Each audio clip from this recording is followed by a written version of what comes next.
What's in a cough? How many times have you had someone cough on you? Well, most common and most severe is tuberculosis.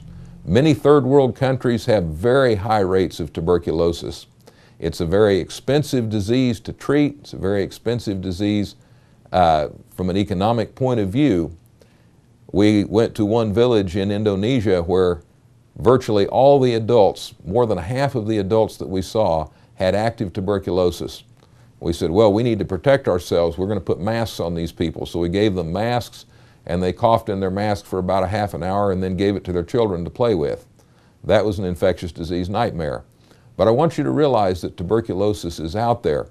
It's very difficult to treat. If you get plain old run-of-the-mill tuberculosis, you'll probably be taking treatment for 1 to 3 years, and it can also affect your ability to work in the healthcare industry. So it's important that you protect yourself from tuberculosis. A couple other things that are out there are multi-drug resistant and extremely drug resistant tuberculosis. These are very expensive to treat. You have to take treatment for many years. You can be isolated. You can be forcefully isolated if you have multi-drug resistant tuberculosis, and you can certainly die from that. This is one of those diseases that there just is no good treatment for. And you get it from a cough. Also, viral upper respiratory infections, including diphtheria. Diphtheria is something we take for granted in the United States, very, very rare here, quite common in some third world countries. It's hard to treat. It's a toxin-producing bacteria, and you get it from a cough. Not to mention plain old strep throat and just the upper respiratory colds and viruses. Mycoplasma, also known as walking pneumonia, very common thing to get, and you can get it from someone coughing in your direction.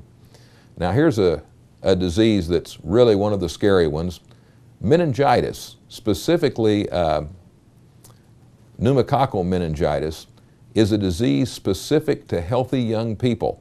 Now anybody can get this disease, but it's most common and most fatal in healthy young people.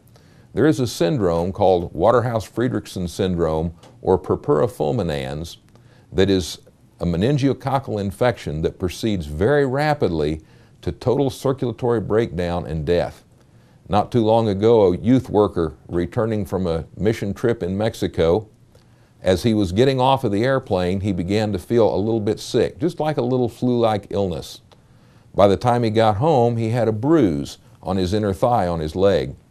Within a matter of 24 hours, he was in the hospital, massive antibiotic treatment, and he succumbed to the infection, basically one big bruise all over his body from meningitis.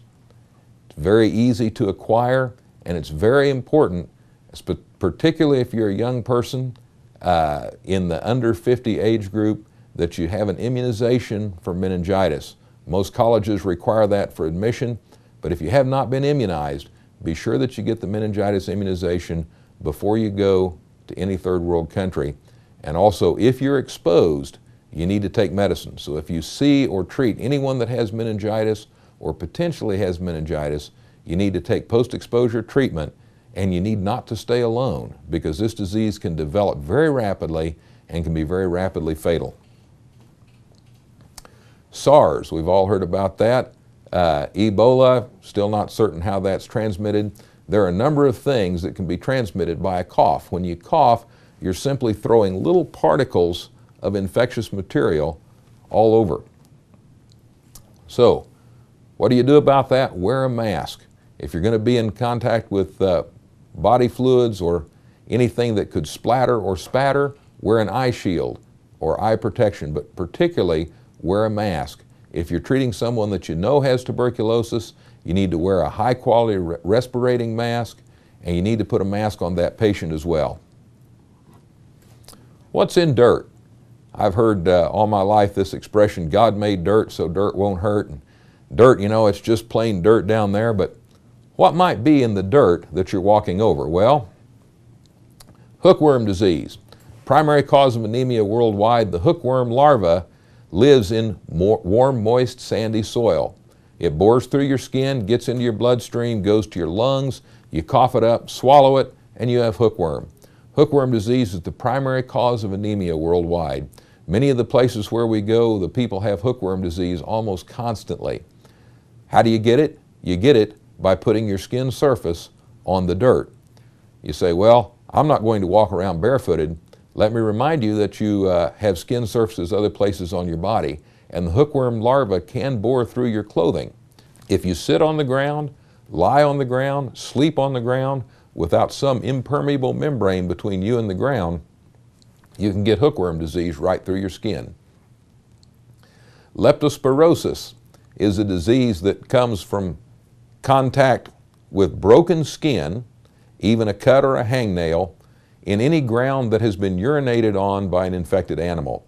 Now I'll tell you, when you go to a third world country, you probably won't find much ground that hasn't had animals urinating on it. So you need to be careful of this. Leptospirosis is a serious flu-like illness, but in about 5 to 10% of the people who have it, it develops into a more serious problem called Weil's disease, which includes renal failure, jaundice, pneumonitis, hemorrhage, hemodynamic collapse, and that's another way of saying you die from this. So you need to be careful about infected soil. Ground itch.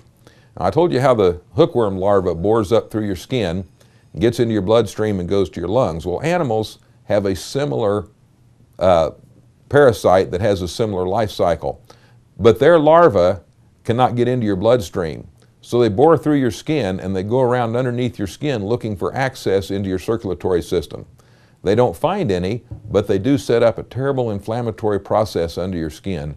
And I mean, this itches terribly. You think you're just going to dig your skin off, and it's very difficult to get rid of. So again, you get that from any skin surface, even with clothing over it, contacting infected soil. Chiggos. You say, well, I know what chiggers are. Chiggers is that little mite that gives you an itch. Well, chiggos are something quite different. Chiggo is a mite that lives in the sandy soil in warm countries. The name of that mite is Tunga penetrans. And what the chiggo does is it bores up through the sole of your foot and produces a giant egg sac in your foot. And these can be the size of a marble or larger. And if you get several of them, they're very uncomfortable. They have to be removed surgically. There's no medical treatment for them. So that's a severe problem. Staph.